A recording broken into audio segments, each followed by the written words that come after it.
Open up. It's me.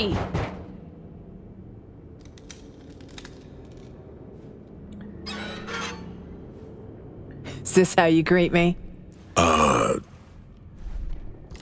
Sorry. Rosalind, you alright? I'm good. Glad to دقت see you کنید. are too. ببینید سلاحش رو میذاره اینجا.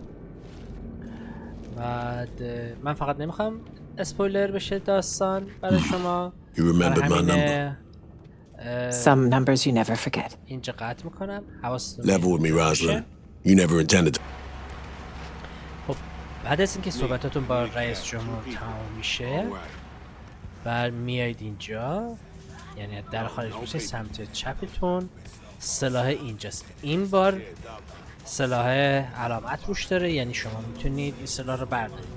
از اونجایی که الان حالت طلایی رنگ هم هست احتمالاً بشه این رو کرافتش کرد. من حالا مطمئن نیستم، ولی این ازولت رایفل رو ما میتونیم این طریق به دست بیاریم. سلاحیه که دست رئیس جمهور.